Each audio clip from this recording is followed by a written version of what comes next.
স্বাভাবিকভাবে যেটা মনে হয়েছে, আমাদের এটা টোটাল একটা সাইকেল হয়ে গেছে, একটা চক্রের মধ্যে আমরা পুরো বাংলাদেশ। এই চক্রটা ভাঙার একটা উপযুক্ত সময় ছিল অভ্যুত্থান পরবর্তী সময়। এখনো এই চক্রটা সেভাবে ভাঙা হয়নি বললেও চলে। আর এখানে আসলে কিছু মানুষ পরিবর্তন হয়েছে এই চক্রে, কিন্তু একটা ব্যাকডোর নেগোসিয়েশনের মধ্যে দিয়ে এই চক্রটা কন্টিনিউ হচ্ছে।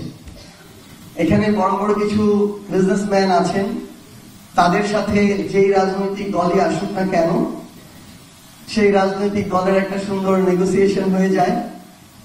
এরপরে সেই বিজনেসম্যানরা ধীরে ধীরে বিজনেস মাফিয়া হয়ে ওঠে। তাদের কিছু মিডিয়া হাউস থাকে, তারা ধীরে ধীরে মিডিয়া মাফিয়া হয়ে ওঠে। এরপরে তাদের কিছু ব্যাংক হয়, ধীরে ধীরে তারা ব্যাংক মাফিয়া হয়ে ওঠে। অল্প কিছু মানুষের কম্বিনেশনে একটা মাফিয়াদের এম্পায়ার হয়, যেই এম্পায়ারে আমাদের যারা যোদ্ধা এমএসএমইর সাথে সম্পৃক্ত, তাদের প্রবেশ করার যে দরজাটা, সেই দরজাটাই আসলে বন্ধ করে রাখা হয়। তো আমার ভাইয়ের একটা আইডিয়া ভালো লেগেছে যে আমরা এই যে অল্প কিছু মানুষ, তারা পলিটিক্যালি নেগোসিয়েশনের মাধ্যমে এই বিষয়গুলো কুক্ষিগত করে রাখে। এই কালচারটা থেকে আমাদের বের হয়ে আসার জন্য আমাদের একটা চক্রের বিরুদ্ধে ফাইট করতে হবে।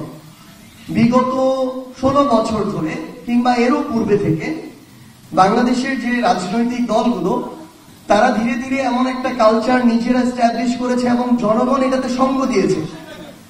জনগণকে আবার একদম আলাদা করে ফেলা যাবে না, সবাই সাধু নয়। জনগণ ওই কালচারটাকে সঙ্গ দিয়েছে। আজকে যে কোনো একটা আসনে আমরা দেখেছি আওয়ামী লীগের সময়ে তাদের একজন সংসদ সদস্য নির্বাচিত হতে 100 কোটি টাকা খরচ করেছে। তো এই 100 কোটি টাকা একজন এমপির পক্ষ থেকে বৈধভাবে আজীবনও উপার্জন করা সম্ভব নয়। আবার আমরা আমাদের জায়গা থেকে দেখেছি জনগণও তাদেরকে অর্থের বিনিময়ে বিভিন্নভাবে প্রভাবিত করে ভোটকে প্রভাবিত করা হয়েছে নির্বাচনগুলোতে। তো জনগণও ভোটের সময়ে অর্থের দ্বারা প্রভাবিত হয়েছে। তাহলে আলটিমেটলি এখানে যে বিষয়টা দাঁড়িয়েছে, এই অর্থ দ্বারা জনগণকে প্রভাবিত করা যায়। রাজনীতিবিদদের অর্থ প্রয়োজন, এস্টাবলিশমেন্টের সাথে ফাইট করার জন্য অর্থ প্রয়োজন, এবং এই অর্থের জন্য তারা আবার বিজনেসম্যানদের সাথে বিভিন্ন অনৈতিক ইলিগাল নেগোসিয়েশনের মধ্যে হাত মিলিয়েছে। এবং এই রাজনীতিবিদরা সরকারের টেন্ডার থেকে শুরু করে যত বিজনেস অপরচুনিটি আছে, এগুলো একদম ইলিগালি অযৌক্তিক ভাবে কিছু মানুষের মধ্যে কুক্ষিগত করে ফেলেছে। সকল সুযোগ সুবিধা ওই অল্প কিছু মানুষের মধ্যে গিয়েছে। এরকম একটা আমরা আমাদের জায়গা থেকে চক্র দেখেছি। তারা পাওয়ার যোগ্য হোক আর না হোক, তারাই পাবে। আমরা দেখেছি চট্টগ্রাম বন্দর 2-1টা নামের মধ্যে সীমাবদ্ধ।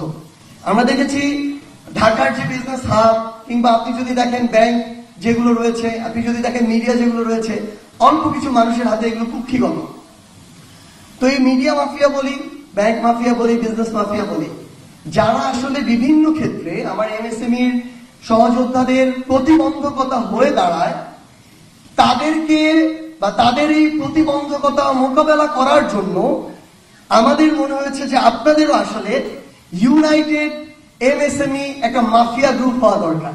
এটা নেগেটিভ অর্থে না, এটা একদম পজিটিভ অর্থে, যে তারা ডিরেক্টলি ও ইনডিরেক্টলি কিন্তু আপনাদের উপর নির্ভরশীল।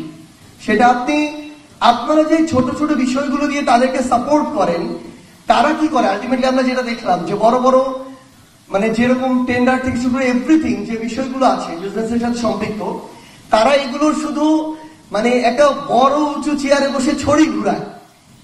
মাঠ পর্যায়ে বা ছোট ছোট পার্টে কাজ কিন্তু আমার এমএসএমই যারা রয়েছেন তারাই করেন।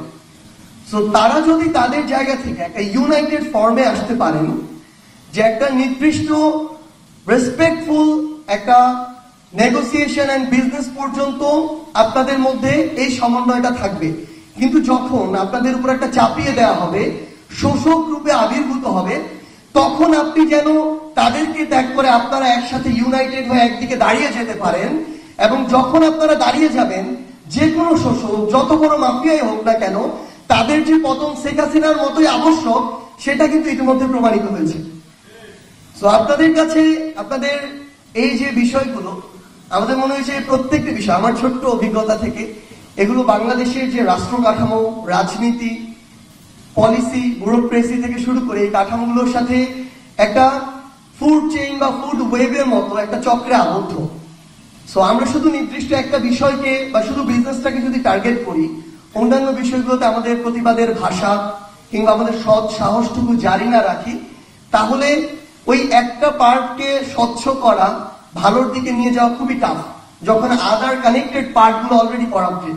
যতদিন যে কেউ, পার্টি হোক, ব্যক্তি হোক, প্রতিষ্ঠান হোক, প্ল্যাটফর্ম হোক, সামগ্রিকভাবে দেশ এবং মানুষের কল্যাণের জন্য কাজ করবে, ততদিন আমাদের সমর্থন, আমাদের লড়াই তাদের পক্ষে থাকবে।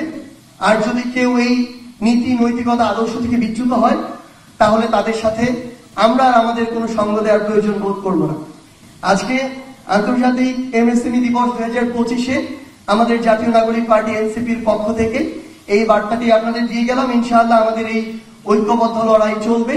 আপনাদের সাথে আমাদের অবশ্যই দেখা হবে, হয় রাজপথের কোনো সংগ্রামে অথবা বিজয়। ইনকিলাব জিন্দাবাদ।